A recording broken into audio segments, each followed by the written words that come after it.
Alright, welcome back. On this video, I want to talk about think in terms of 3, 5, 7, and 10. So, what do I mean by that?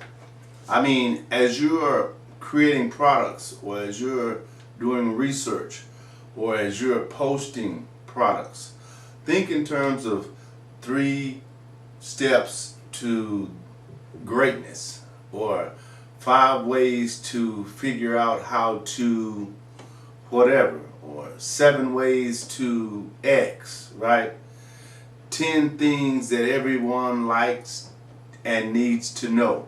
When you do that, when you focus on things like that as you're creating content, or as you're creating products, or as you're creating systems, it's easier for you to remember how to structure the information that you're going to be inserting in those places, right?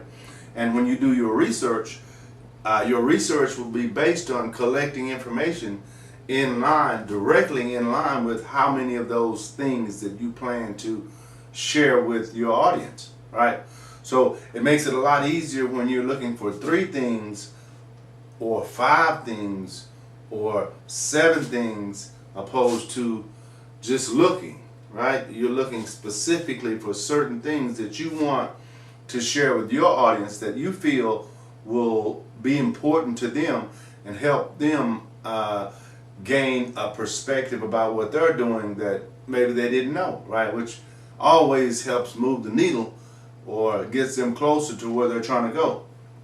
So when you think along those lines, it's also thinking entrepreneurial, because you're not just going through the process, you're actually consciously making decisions about how you want things to be.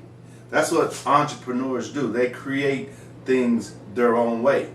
Things that didn't exist. They create things that didn't exist, and now that's something that exists. And not only does it exist, but it generates a lot of money in a lot of cases, right? So I wanted to tell you this quick story I heard the other day before you go. And I've been sharing with people, and I like to share, little things that I hear from time to time, because I believe, we all need some motivation, or we all need some insight into other people's challenges or the road that they took, so to speak. But I was on my way to work the other day, and I was listening to a radio station. And the radio station was saying there was this guy or this company in the early 70s, and they had $5,000 in the bank, and they owed $24,000. Now, the people that they owed that $24,000 to called for that money. In other words, it was time to pay that money, and they didn't have it. All they had was $5,000. But the owner of that company took that $5,000, true story, and went to Vegas and gambled that $5,000.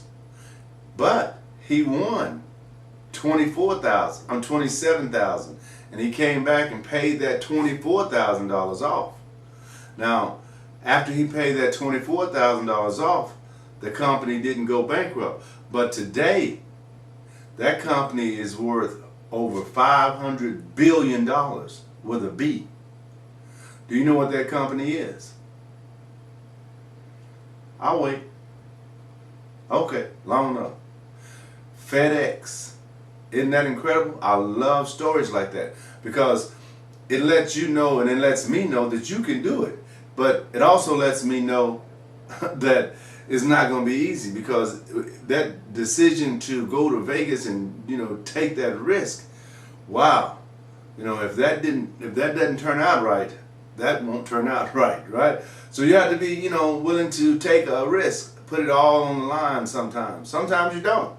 I prefer not to put it all on the line, but sometimes you do, and that's what sometimes makes you or breaks you. SpeakerLarry.com